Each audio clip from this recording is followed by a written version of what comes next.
Welcome to Cooking with Dragons. My name is Rourke, and today I am reviewing something. So I got my claws on that viral Matsato knife that they had flying around a while ago.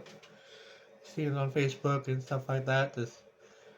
You just see this knife that's capable of cutting paper thin tomato slices, which any knife can actually do pretty well if it's sharp enough, and you have the right technique. But this was going around for about like $20, I think.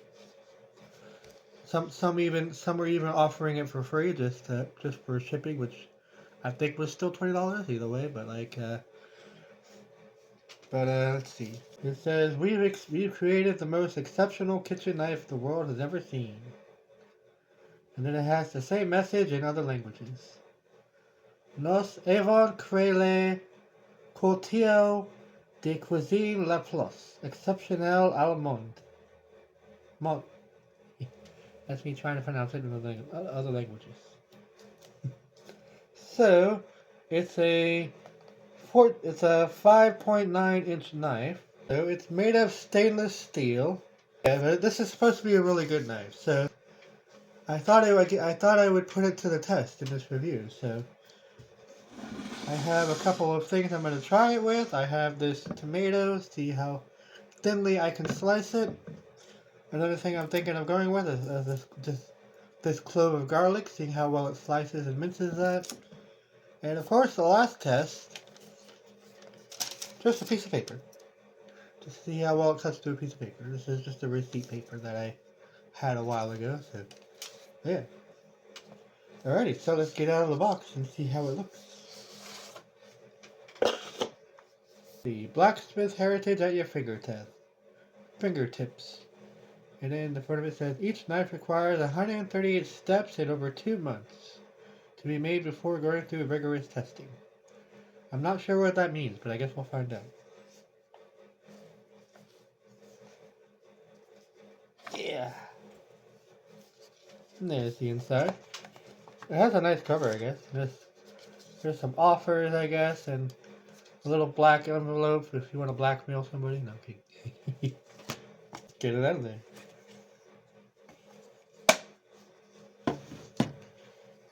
So, it looks just as advertised on TV or on Facebook or wherever you've seen it. There's a knife tip protector. So,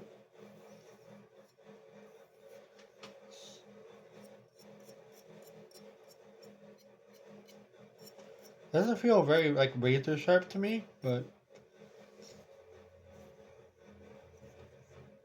I wouldn't recommend doing that spinny thing unless you're comfortable with knives. But anyway, so let's just get right into it, I guess. Try it out. See how well it cuts through this tomato.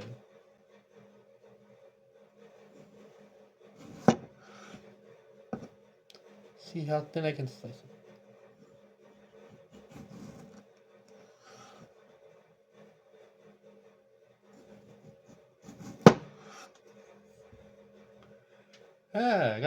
I thinly sliced half a tomato. I'll probably be putting this on a sandwich. So there's that. So far, it has a nice feel to it, though. Quite a talk.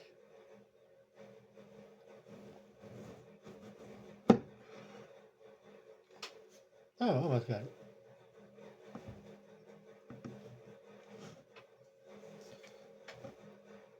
It does work. It does make paper thin slices, though. Yeah.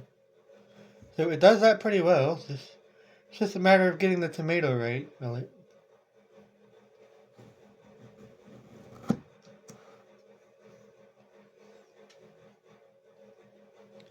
Yeah, it does pretty well right out of the box. But I would expect that over time it gets dull. It gets pretty dull as you use it.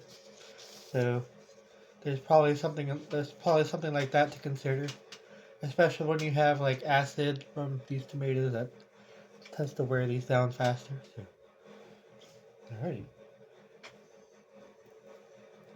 See if it. Let's crack open this garlic.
Make some fairly thin slices of garlic there. That's so. It's a pretty solid knife. That's for sure. Yeah, overall solid knife.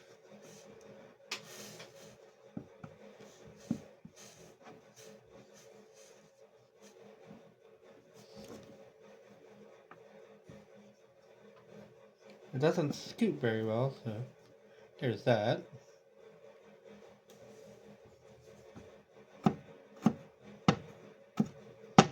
Not very non-stick, so you might want to put some oil on it beforehand. That could help with this process.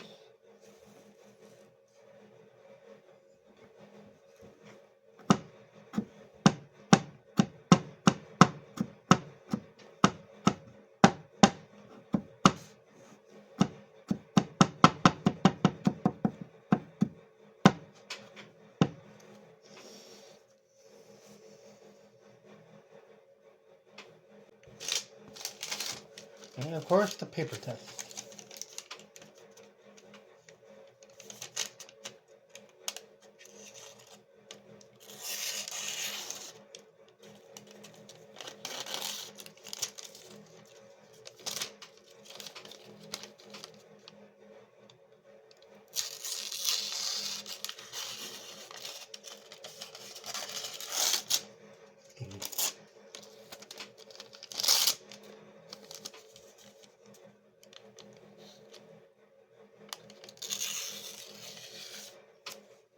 Not bad. But yeah, does it outperform one of those does it actually outperform the those very well known Japanese knives? Probably not, because those knives are like between $1,000 and $2,000 easily. But this is fairly nice for an internet knife. But yeah, so far works pretty well. If you can find one of these, I definitely say pick it up. It's a pretty solid knife. Although I don't know how often you'll need to sharpen it or not, but it would be pretty easy to sharpen this with a whetstone, I think.